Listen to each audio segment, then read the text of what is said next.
Sepertinya anak-anak belum sarapan ya? Ibu. Iya, sarapan. Tolong bangkunya dirapiin dulu biar enak belajarnya ya.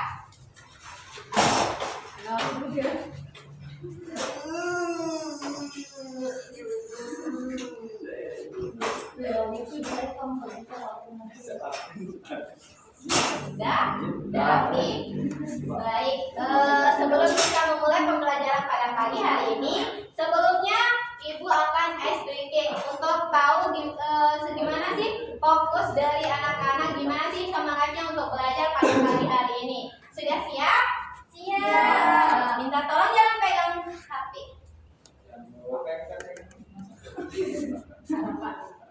Ya. Baik, jangan ada yang ngomong ya. Jadi ice breaking-nya kayak gini. Nah, kita tepuk pagi, siang, sore, malam. Belum. Nah, kalau Ibu bilang tepuk pagi, selamat pagi, berarti tepuknya setengah, nggak bunyi maksudnya ya. Nah, kalau Ibu bilang selamat siang, berarti tepuknya 1 kali. Kalau selamat malam berarti 2 kali. Mengerti? Mengerti. Nanti kalau siapa yang tidak fokus berarti dihukum. Setuju? Setuju. Tepuk paginya setengah, nggak bunyi. Tepuk siang sekali, sama tepuk malam 2 kali. Oke? Oke.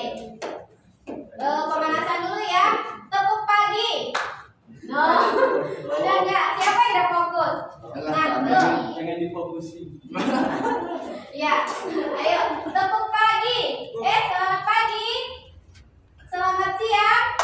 Selamat malam. Selamat pagi. Selamat siang. No, udah nggak fokus Wahyu berarti. Oh, malam 2 ya? Iya. Selamat malam. Udah ya, kita mulai ya biar lanjut. Selamat pagi. Udah kan ya? Selamat pagi. Selamat malam. Nah, siapa yang udah fokus? Baru kali. Selamat pagi. Wajib enggak? Ayo nyanyi. Ayo. Ulang. Enggak apa-apa. Nyanyi boleh kok dari kok. Ayo nak.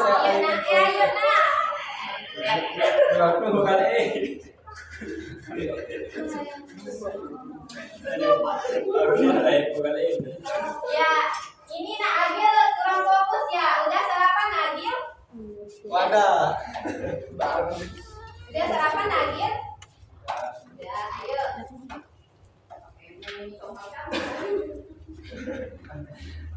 Kita apa ini? Joget ya. Kamu beda. Iya. Cepetan Nak, kenapa sama itu? Nggak usah ada nyanyi beli. Kalau gua ada 5 dah, ayo. Yang lain ngepopok ya. Ngepopok. Baru itu ada 5. Oh yang nyanyi aja ayo. Semuanya tangan ya. Ayo nyanyi dulu. Nah, tidak boleh kayak gitu. Ayo nyanyi. Batu ada di mana? Batu ada berlaku di karaku. Tidak mudah dan diri. Yewa. Ya semangat ya. Nanti absennya belakangan. Nah sebelum kita memulai, kita harus berdoa terlebih dahulu agar nanti ilmunya barokah ya. Silakan untuk ketua kelas atau siapapun bisa mewakili untuk berdoa. Jil. Wahyu. Baiklah, untuk memulai kelas kita pada pagi hari ini, agar lebih berkahnya kita berdoa dan membaca selawat dan lain. Bismillahirrahmanirrahim. Allahumma inna nas'aluka bika tusalli wa tusallima ala sayyidina Muhammadin wa ala sayyidil anbiya'i wal mursalin wa ala alihi wa sahbihi ajma'in wa an tu'ammirana bil watani wa bil banati bi qulu'ina ila yaumiddin wa an تنصرنا وتفتح علينا وترزقنا وتحفظنا وتغفر لنا ولجميع المسلمين يا الله يا حي يا قيوم لا إله إلا أنت. Anak-anakku yang sudah semangat dalam memulai pembelajaran. Jadi apapun yang kita kerjakan saat ini, mungkin saat ini tidak terasa, tapi nanti barokahnya yang akan terasa. Walaupun sekarang Ibu telat Ibu. Walaupun sekarang ilmunya anak-anak itu anggapnya tidak ada, tetapi insya Allah barokah dari gurunya nanti yang akan menyertainya. Silakan duduk. Kenapa bisa telat ini? Telat bangun. Ya baik. Jadi sebelum kita memulai pembelajaran pada pagi hari ini, siapa sih yang ngasih tahu apa pembahasan kita minggu lalu? Ada yang ingat? Utang. Ya. Utang. Ayo. Tenaga kerja. Oh, upah. Ya, pengangguran. Jadi sekarang kaitannya dengan materi saat ini ada kaitannya. Jadi sebelum itu tujuan kita akan membahas kenapa sih sebelum itu materi kita pada pagi hari ini adalah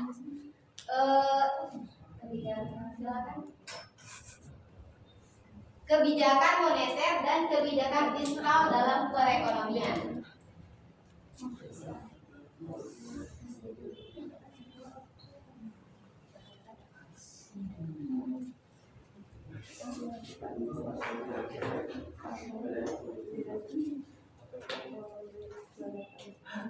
Nah, poin-poin pembahasan kita pada pagi hari ini ada kebijakan moneter, kemudian ada pengertian dari kebijakan moneter, ada tujuan dari kebijakan moneter, ada instrumen kebijakan moneter, kemudian ada kebijakan fiskal, ada pengertian kebijakan fiskal, ada tujuan dari kebijakan fiskal itu sendiri, kemudian ada fungsi kebijakan fiskal dan jenis kebijakan fiskal atau kebijakan anggaran, kemudian ada instrumen kebijakan fiskal.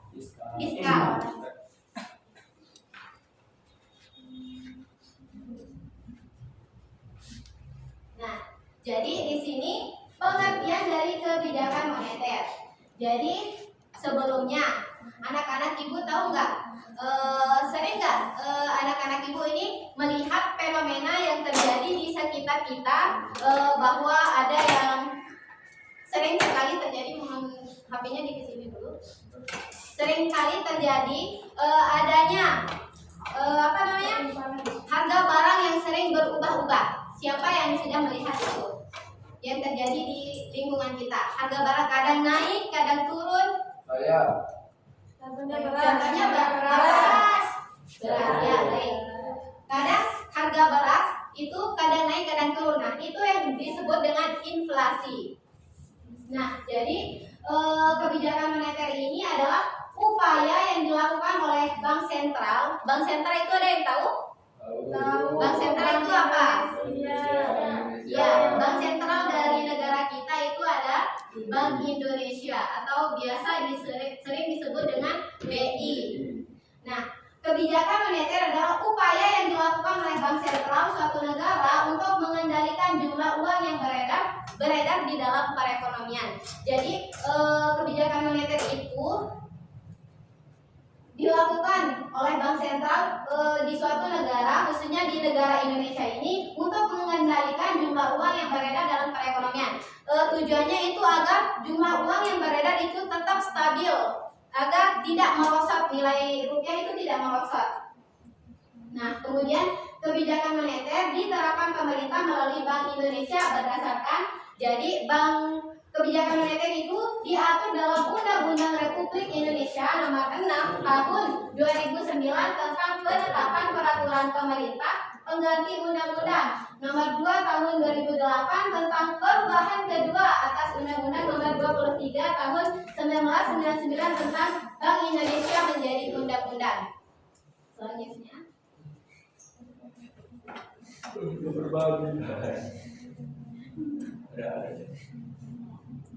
Nah, jadi siklus sederhana dari inflasi itu, nah inflasi dapat disebabkan oleh penurunan nilai tukar uang. Jadi inflasi itu disebabkan oleh penurunan nilai tukar uang. Kadang nilai tukar uang dolar dan rupiah itu seringkali merosot. Jadinya agar stabil, Bank Indonesia itu menetapkan kebijakan moneter agar tetap stabil. Karena kalau tidak stabil nanti perekonomian Indonesia itu akan menurun. Nah, agar nilai tukar uang tetap stabil dan terpelihara diperlukan upaya-upaya untuk menjaga kestabilan nilai tukar mata uang. Nah, upaya-upaya tersebut dilakukan Bank Indonesia melalui suatu kebijakan. Nah, suatu kebijakan tersebut disebut kebijakan moneter. Sampai sini paham? Paham. Paham belumnya di mana, Wahyu? Kenapa? Belum, kan nanti ada kebijakan fiskal juga ya. Nah, oleh karena itu upaya pemerintah untuk mengendalikan perekonomian dengan menjaga dan memelihara nilai mata uang adalah melalui suatu kebijakan yang dikenal dengan kebijakan moneter. Nah, jadi kebijakan moneter ini dilakukan dengan tujuan untuk menjaga nilai rupiah. Menjaga nilai rupiah agar tetap stabil ya.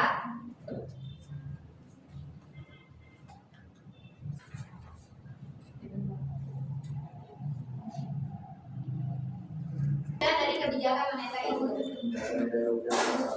Nah, baik. Saya rasa semuanya sudah mengerti ya. Lanjut.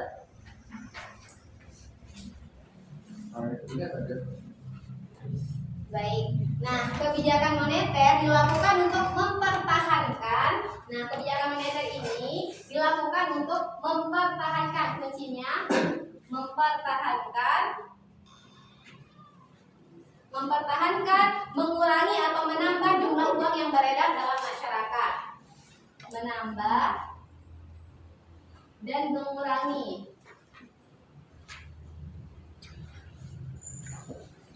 jumlah uang yang beredar ya.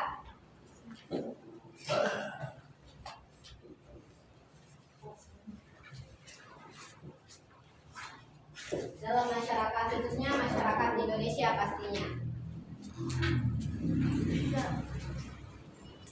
Nah, kebijakan untuk menambah jumlah uang yang beredar diterapkan saat jumlah uang beredar dalam masyarakat itu kurang, disebut dengan kebijakan monetary expansive atau easy money policy. Nah, jadi kalau jumlah uang yang beredar dalam masyarakat itu kurang, maka kebijakan yang diterapkan itu namanya kebijakan monetary expansive atau easy money policy.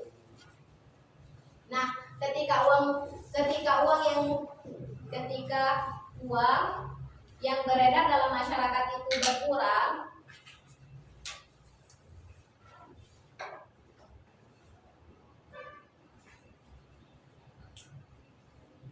minus atau kurang. Nah, kebijakan yang diterapkan oleh Bank Indonesia dalam kebijakan moneter ini disebut dengan monetary expansive atau easy money policy. Sobat tampil, apa namanya tadi? Monetary expensive atau easy money policy. Nah, baik. Bagus sekali ya. Nah, kemudian sebaliknya, jika uang yang beredar dalam masyarakat itu berlebih atau plus, maka kebijakan yang diterapkan oleh Bank Indonesia itu disebut dengan monetary contractive atau tight money policy. Lanjut, Bu.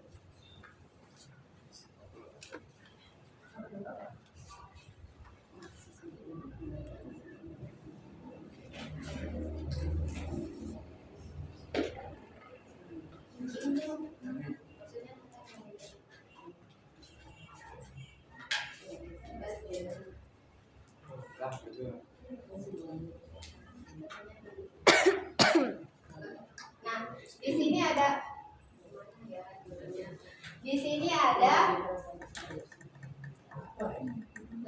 tujuan. Ini ada tujuan kebijakan moneter.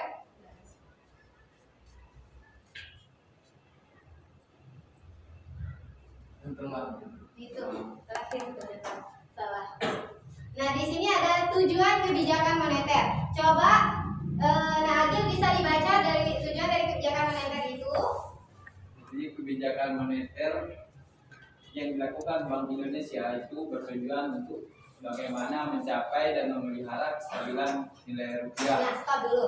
Nah, jadi seperti yang sudah Ibu jelaskan bahwa tujuan dari kebijakan moneter tadi adalah dilakukan Bank Indonesia bertujuan untuk mencapai dan memelihara kestabilan nilai rupiah. Apa datanya? Coba dibaca.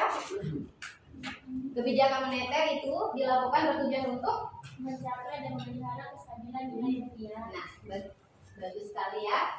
Coba yang pertama silakan dibaca kembali. Jadi yang pertama di sini mencapai target pertumbuhan ekonomi pada berbagai sektor ekonomi. Ya. Tuh. Nah, jadi tujuan yang pertama itu adalah mencapai target pertumbuhan ekonomi pada berbagai sektor ekonomi. Nah, baik itu dalam sektor pertanian, sektor perdagangan, sektor agraris dan lain sebagainya. Jadi, target dari tujuan kebijakan moneter ini adalah untuk mencapai target pertumbuhan agar terus pertumbuhan itu terus berkelanjutan. Nah, kemudian yang kedua, silakan Agil. Ini kurang Yang fokus kedua, ya. menjaga kestabilan ekonomi. Nah, yang kedua itu menjaga kestabilan ekonomi. Jadi maksudnya adalah jumlah uang yang beredar dalam masyarakat terhadap tingkat harga yang berlaku di pasar. Nah, jumlah uang beredar yang melebihi kebutuhan akan menyebabkan inflasi seperti yang Ibu jelaskan tadi. Kalau inflasi itu sering harga barang itu sering cenderung naik turun ya.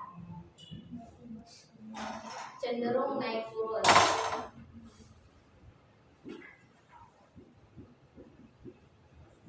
Nah, untuk menetapkan kestabilan ekonomi ini agar harga dan nilai tukar rupiah itu tetap stabil, maka ini adalah salah satu tujuan dari kebijakan moneter. Terus yang ketiga, silakan. Yang ketiga, menjaga kestabilan harga. Nah, seperti yang tadi Ibu bilang, kalau tujuan dari kebijakan moneter itu menjaga kestabilan harga agar tidak naik turun, agar tetap terjangkau harga apapun yang dijual atau yang diproduksi itu agar tetap terjangkau oleh masyarakat luas. Kemudian yang terakhir, meningkatkan kesempatan kerja dan memperbaiki neraca perdagangan serta neraca pembayaran.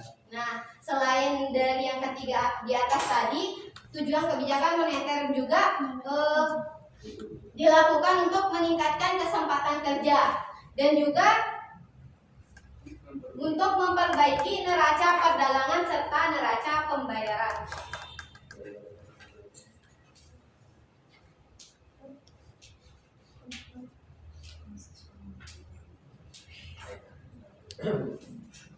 Coba dibaca nak yang di sana itu. Sebelum itu dengar nggak temannya ini Maca? Enggak. Coba di-up dulu suaranya. Kebijakan moneter dapat diwujudkan melalui penggunaan instrumen kebijakan moneter. Bank Indonesia memerlukan alat atau instrumen tertentu untuk mencapai tujuan kebijakan moneter agar dapat berjalan dengan efektif dan efisien. Nah, instrumen kebijakan moneter. Jadi dari kebijakan-kebijakan tadi diperlukan alat atau instrumen untuk untuk melakukan capaian dari tujuan kebijakan tersebut. Nah, jadi tercapainya tujuan kebijakan moneter dapat diwujudkan melalui penggunaan instrumen kebijakan moneter. Jadi salah satu alat untuk mencapai tujuan-tujuan tersebut agar tercapai gitu. Silakan lanjut. Nah, apa saja alat-alat atau instrumen yang dibutuhkan selanjutnya?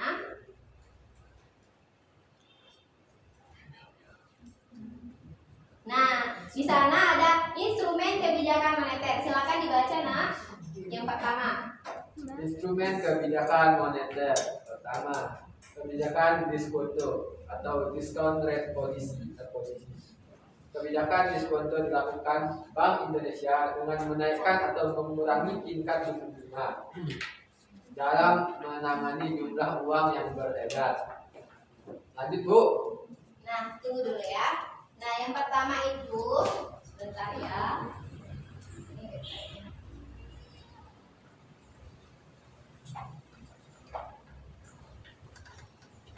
Nah, yang pertama tadi sudah dibacakan oleh teman kalian bahwa kebijakan instrumen dari kebijakan moneter atau alat dari untuk memenuhi tujuan dari kebijakan moneter itu sendiri. Yang pertama ada kebijakan diskonto atau discount rate policy-nya. Jadi kebijakan diskonto dilakukan Bank Indonesia dengan menaikkan atau mengurangi tingkat suku bunga BI rate atau SBI dalam menangani jumlah uang yang beredar. Maksudnya di sini ketika jumlah uang yang beredar dalam suatu masyarakat itu berkurang, maka BI akan memberikan kebijakan kalau suku bunga itu nanti akan menurunkan suku bunga itu. Nah, jadi ketika uang yang beredar dalam masyarakat yang beredar itu berkurang atau minus kurang, nanti BI akan menurunkan tingkat suku bunga. Jadi BI nanti tingkat suku bunga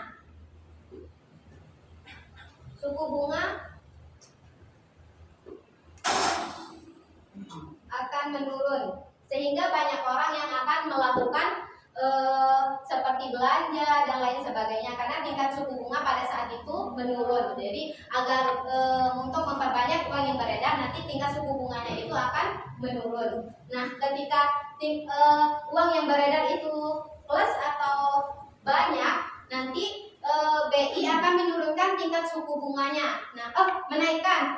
Maksud Ibu menaikkan tingkat suku bunga. Nanti kalau tingkat suku bunga naik pasti apa-apa nanti mahal. Nah, jadinya banyak orang yang menabung. Ngerti? Ngerti. Kemudian yang kedua bisa dilanjut. 2. Operasi pasar terbuka.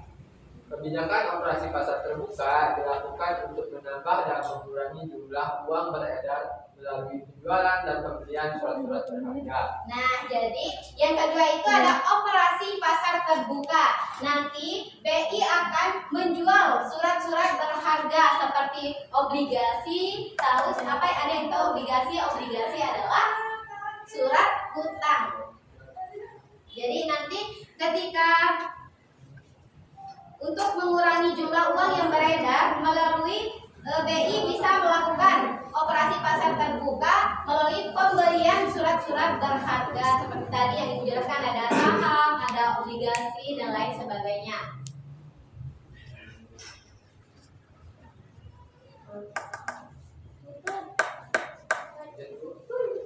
Satu tepit tuh. Nah, kemudian yang ketiga silakan.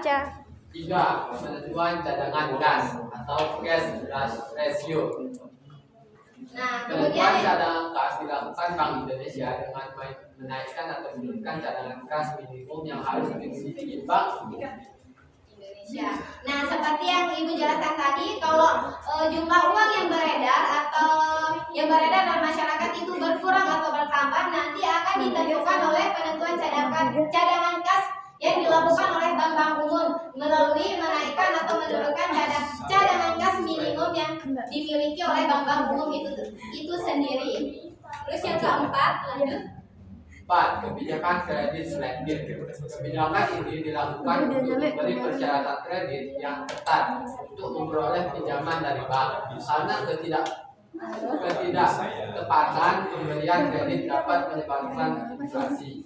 Nah, jadi untuk mengurangi, nanti misalnya orang kalau mau pinjam uang kan semena-mena, jadinya untuk untuk membatasi pinjaman uang atau pinjaman kredit dari bank, nanti ada namanya kebijakan kredit selektif agar penggunaan uang itu dilakukan dengan sebaik-baiknya, bukan hanya asal orang minjam di bank, bukan cuma minjam lalu digunakan semena-mena, nanti kan banyak uang yang beredar. Nah, jadinya untuk kebijakan yang tadi Bank Indonesia Indonesia menerapkan kebijakan kredit selektif supaya pemberian kredit supaya ketidaktepatan pemberian kredit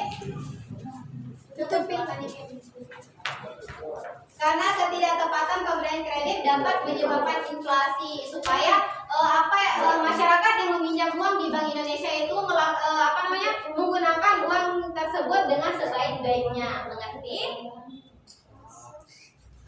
Nah, doakan yang terakhir. 5. Himbauan moral atau moral persuasion. Himbauan moral dilakukan Bank Indonesia dengan memberikan anjuran kepada masyarakat melalui media massa. Himbauan ini ditujukan untuk mengharapkan dan mengendalikan kegiatan para pihak yang berkaitan langsung dengan dunia moneter. Nah, jadi untuk mengurangi inflasi, kebijakan moneter menerapkan himbauan moral atau moral persuasion. Nah, mohon tenang dulu anak-anakku. Nah, himbauan moral ini dilakukan Bank Indonesia dengan memberikan anjuran kepada masyarakat melalui media massa, entah itu bentuknya pidato atau surat kebijakan yang dilakukan Bank Indonesia melalui media massa. Jadi disebarnya lewat media massa. Ada itu media massa di sini. Ya, bisa koran, bisa internet dan lain sebagainya. Untuk hal itu dilakukan Bank Indonesia untuk mengendalikan kegiatan para pihak yang berkaitan langsung dengan dunia moneter. Nah, dunia moneter itu seperti bank, pelaku ekonomi, dan lain sebagainya. Silakan lanjut.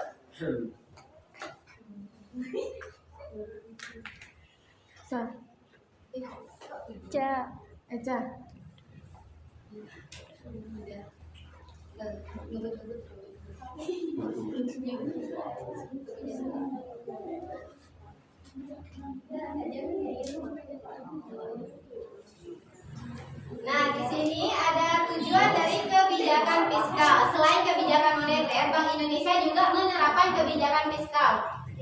Nah, pengertian dari kebijakan fiskal adalah kebijakan ekonomi yang berkaitan dengan penerimaan pemerintah di mana mencakup anggaran belanja pemerintah, penambahan tarif pajak dan program subsidi di mana kebijakan fiskal diterapkan pemerintah dalam bidang anggaran belanja negara atau yang biasa disebut dengan APBN dengan maksud mempengaruhi jalannya ekonomi.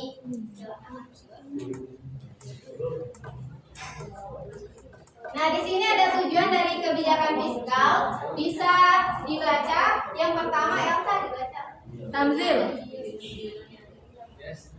Tujuan kebijakan fiskal yang sama dalam kebijakan fiskal.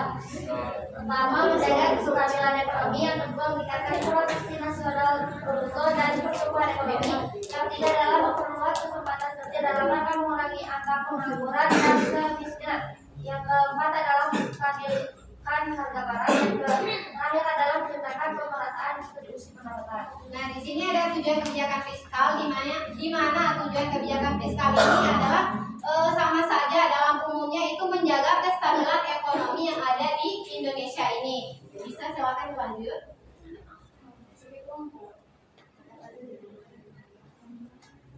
Nah, di sini ada fungsi kebijakan fiskal. Yang pertama ada fungsi alokasi, kemudian fungsi distribusi dan fungsi stabilisasi. Jadi fungsi alokasi ini berkaitan dengan pemerintah untuk mendorong terciptanya efisiensi perekonomian, menstimulasi pertumbuhan ekonomi dengan cara mengalokasikan faktor-faktor produksi. Kemudian dari fungsi distribusi, fungsi ini meliputi berbagai sarana distribusi, kemakmuran, memberi kesenjangan serta mewujudkan keadilan ekonomi dan pembangunan. Kemudian ada fungsi stabilisasi. Fungsi ini bertujuan memelihara keseimbangan ekonomi dengan cara menciptakan kesempatan kerja yang tinggi, harga barang relatif stabil dan tingkat pertumbuhan ekonomi yang memadai. Nah, jadi tujuan dari kebijakan fiskal ini adalah semata-mata untuk pemerataan, untuk pertumbuhan yang berkelanjutan agar nanti bisa tercipta kesempatan kerja yang tinggi supaya tidak terjadi banyaknya pengangguran, kemudian harga barang yang relatif stabil dan tingkat pertumbuhan ekonomi yang memadai.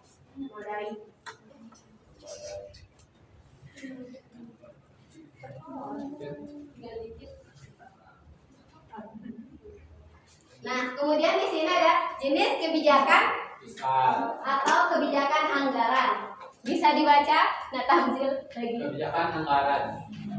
Jenis-jenis kebijakan fiskal dan kebijakan anggaran. 1. Kebijakan anggaran seimbang. Kebijakan anggaran seimbang merupakan kebijakan anggaran yang mengkhusus penerimaan dan pengeluaran agar jumlah sewa jumlahnya sama besar. 2. Kebijakan anggaran defisit. Kebijakan anggaran ini diperlukan untuk meningkatkan pertumbuhan ekonomi di mana nanti negara membutuhkan modal lalu mengajukan utang dengan batas tertentu dan dijadikan sebagai modal bagi perekonomian nasional. Nah, di sini ada kebijakan fiskal atau kebijakan anggaran. Yang pertama itu kebijakan anggaran seimbang, kemudian kebijakan anggaran defisit, kemudian ada kebijakan anggaran surplus dan kebijakan anggaran dinamis. Di situ ada banyak jenisnya ya, nanti bisa dipelajari atau kalau mau ada ilmu tambahan nanti anak-anakku bisa dengan sendirinya mencari lewat internet. Nah, lanjut. Nah, jadi di sini untuk memenuhi tujuan dari kebijakan anggaran fiskal itu sendiri ada instrumen atau alat yang dibutuhkan. Nah, seperti yang pertama yaitu pajak. Nah, jadi untuk saat terjadi inflasi, pemerintah akan menaikkan tarif pajak untuk mengurangi jumlah pemberian barang atau jasa. Nah, yang kedua itu ada subsidi. Jadi subsidi ini biasanya kita diberikan biasanya masyarakat yang kurang mampu itu diberikan subsidi, entah itu berupa gas LPG dan lain sebagainya. Kemudian ada belanja pemerintah negara atau government spending, di mana APBN yang ada di pemerintah digunakan untuk mengatur pos anggaran pengeluaran seperti belanja gaji pegawai dan belanja pembelian barang atau jasa. Kemudian ada pinjaman publik. Yang terakhir ada pinjaman publik, di mana jika penerimaan lebih kecil daripada pengeluaran, kata kuncinya penerimaan lebih kecil daripada pengeluaran, pemerintah harus meminjam dana ke pihak lain, salah satunya melewati pinjaman publik. Contohnya dengan menerbitkan surat utang negara atau dan surat obligasi kepada masyarakat seperti yang sudah saya jelaskan tadi. Nah, sampai di sini dulu ya materi kita pada pagi hari ini. Semoga bermanfaat ya bagi anak-anakku semuanya. Terima kasih sudah masuk dan berantusias dalam melakukan pembelajaran pada pagi hari ini. Baik, nanti absennya belakangan ya, nanti dikasih ibu di ruang guru.